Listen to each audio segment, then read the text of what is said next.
इस सीसीटीवी को जरा ध्यान से देखिए। तारीख 15 मई और समय हो रहा है रात के 10:25।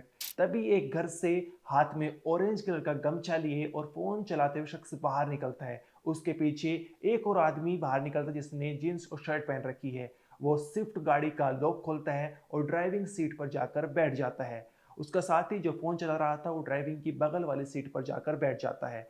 तभी एक गाड़ी, बेलेनो गाड़ी, जो काफी समय से इनका इंतजार कर रही थी, वो सामने से आती हुई नजर आती है और स्विफ्ट कार के बिल्कुल जस्ट बराबर में रुक जाती है। उस गाड़ी से दो बदमाश जिनके हाथ में पिस्टल है वो उतरते हैं और दमादम स्विफ्ट कार पर फायरिंग करना शुरू कर देते हैं। इसी बीच जो ड्राइविंग सीट पर बैठा था, जो फोन चलाता हुआ नजर आ रहा था, वो किसी तरह से बचने का प्रयास करता है और गाड़ी से निकलकर भागता हुआ नजर आता है। अपराधी उसके ऊपर भी फायरिंग करने का प्रयास कर रहे थे लेकिन वो किसी तरह से बच निकलता है। अब यहाँ पर जो है आप देख रहे होंगे कि एक और बदमाश जो है गाड़ी से उतर जाता है और वो भी स्विफ्ट कार पर फायरिंग करना शुरू कर देता है। अब जो ड्राइवर था बेलोनो कार का, जिसने ब्लैक कलर की टी शर्ट पहन रखी है, वो भी उतरता है और वो भी कई राउंड फायरिंग करना शुरू कर देता है। इन चारों अपराधियों ने जो है लगभग 30 राउंड फायरिंग की है और उसके बाद जो है ये सभी गाड़ी में बैठ जाते हैं। यहाँ पर हम आपको फायरिंग की विजुअल तो नहीं दिखा सकते लेकिन आपको पता चल रहा होगा कितनी ये एक खौफनाक वारदात है।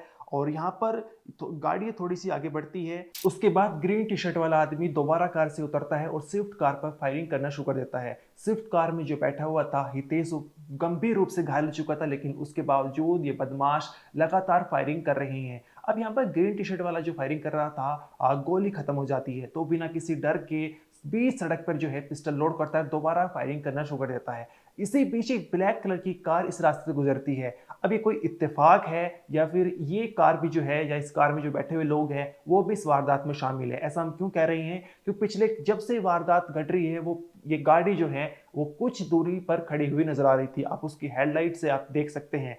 अब इसके बाद जो है यह आरोपी दोबारा कार में आकर बैठ जाता है और लेकिन यहाँ भी वे शांत नहीं होते। इसके बाद ये ग्रीन टी शर्ट वाला आदमी जो है दोबारा कार से उतरता है और दोबारा फायरिंग करना शुरू कर देता है। बेलेनो कार का ड्राइवर गाड़ी को थोड़ी पीछे लेता है क्योंकि ग्रीन टी शर्ट वाले आदमी जो फायरिंग कर रहा था दोबारा से उसकी गोली खत्म हो जाती है। वो ड्राइविंग की बगल वाली सीट पर बैठता है और वहां दोबारा से मैगजीन लोड करता है और फिर दोबारा से जो है चौथी बार गाड़ी से उतर कर स्विफ्ट कार में फायरिंग करना शुरू कर देता है। और इस बार जो है वो ड्राइवर के बगल वाली सीट के बगल वाले शीशे पर जाता है और वहां डायरेक्ट जो गाड़ी के अंदर बैठा हुआ था स्विफ्ट कार में हितेश, उस पर डायरेक्ट फायरिंग करता है और कोई भी एक चूक नहीं करता। उसको वहां से पूरा जो है ये जायजा ले रहे थे बार बार, इसलिए ग्रीन टी शर्ट वाला उतर रहा था क्योंकि वे हितेश को सीधा मौत के घाट उतारना चाहते थे। 4 बार यह गाड़ी से उतरा है और दमादम फायरिंग की है। बताया जा रहा है कि इन चारों अपराधियों ने जो बेलेनो कार से आए थे, इन्होंने लगभग 30 राउंड फायरिंग की है और हितेश को गंभीर रूप से न सिर्फ छलनी किया बल्कि उसको सीधा मौत के घाट उतार दिया। और इसके बाद जो आरोपी यहाँ से फरार हो जाते हैं। अब आप समय देख रहे होंगे जब ये गाड़ी, बेलेनो कार यहाँ से सीसीटीवी फ्रेम से गायब होती है तो वो उस समय हो रहे 10:27, लगभग 2.25 मिनट जो है इन्होंने लगातार फायरिंग करी, 30 राउंड फायरिंग करी और हितेश को गंभीर रूप से घायल कर दिया। लेकिन यह सबसे हैरान करने वाली बात है कि ये पूरी जो वारदात है वो हरियाणा के झज्जर के एक सुबाना गांव की है। लेकिन इस गांव में 10:30 का समय हो रहा है लेकिन 30 राउंड फायरिंग, दमादम गोले की आवाज आती है लेकिन कोई भी घर से बाहर नहीं निकलता हुआ नजर आ रहा है। इतना ही नहीं, जो स्विफ्ट कार का मालिक है हितेश, जो इस पूरी वारदात में जिसकी मौत हो गई है, उसके घर से परिवार वाले लोग भी बाहर नहीं निकलते। क्या उसके घर में कोई था नहीं? ये अभी जो है सवाल बना हुआ है। लेकिन अब जब ये वारदात घटी थी, बताया जा रहा है कि कोई आपसी रंजिश है। लेकिन रोहित गोदारा गैंग ने एक फेसबुक पोस्ट किया है जहां पर इस हत्या की जिम्मेदारी ली है। रोहित गोदारा, हम आपको बता दें कि लॉरेंस बिश्नोई के साथ जुड़ा हुआ था और पिछले काफी समय से रोहित गोदारा, गोल्डी उराव, लॉरेंस बिश्नोई जो है गैंग चला रहे थे।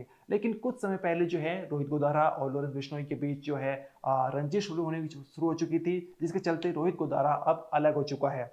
अब यहाँ पर आप फेसबुक पोस्ट पर नजर डालिए। यहाँ पर लिखा हुआ है, ये रोहित गोदारा ग्रुप की तरफ से पोस्ट किया गया है जहां पर लिखा हुआ है, जय श्री राम, राम राम सभी भाइयों को।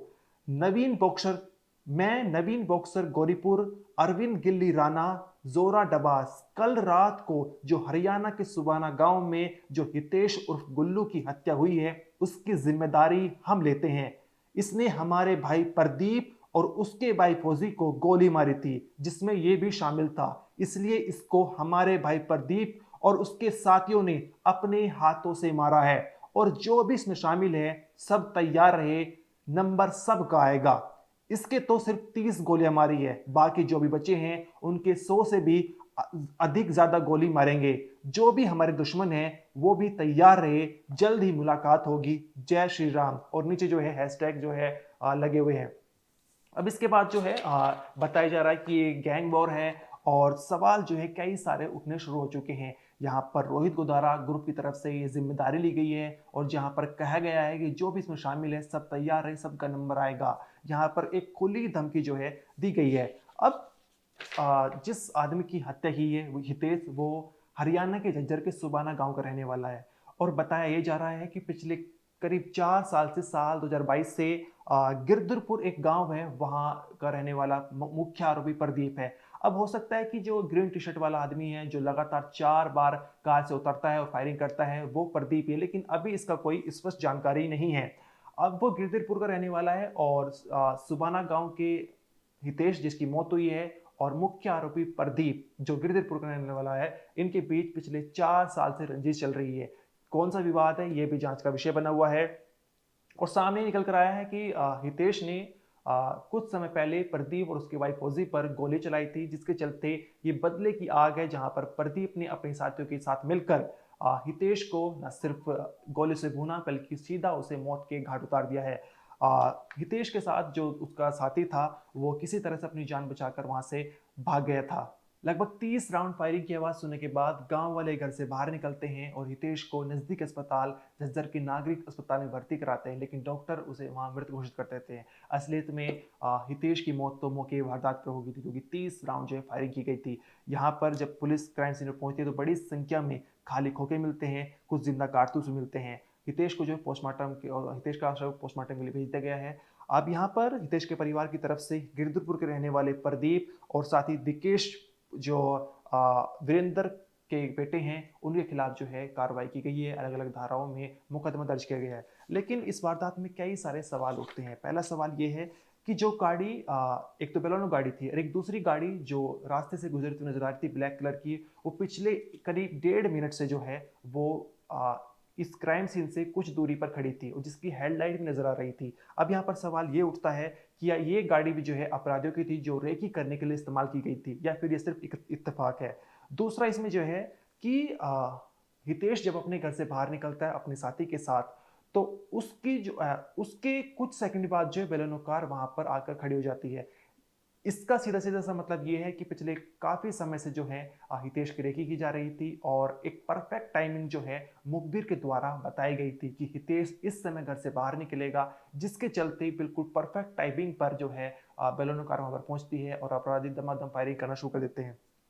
तीसरा इसमें सवाल यह है कि जो 4 हमलावर थे जिनके पास अत्याधुनिक हथियार थे और यहाँ तक कि अतिरिक्त मैगजीन भी थी, तो इतनी बड़ी संख्या में जो है पैमाने पर अवैध हथियार और कारतूस इनके पास कहाँ से आए? ये सीधा सीधा तार जो है गैंग वॉर से जोड़ता नजर आ रहा है, क्योंकि किसी एक अपराधी के पास या फिर एक आम नागरिक के पास इतनी संख्या में अवैध हथियार नहीं हो सकते। ये सीधा सीधा जो है गैंग वॉर से जुड़ता हुआ नजर आ रहा है। और यहाँ तक कि रोहित गोदारा ने Facebook post, Rohit Godara group ने फेसबुक पोस्ट पर जिम्मेदारी ली है और उन्होंने बताया है कि जिस आदमी की हत्या की है हितेश, उसने कुछ समय पहले गिरधरपुर के रहने वाले प्रदीप और उसके वाइफ फौजी पर फायरिंग करवाई थी, जिसके चलते ये हमले का बदला लिया गया है।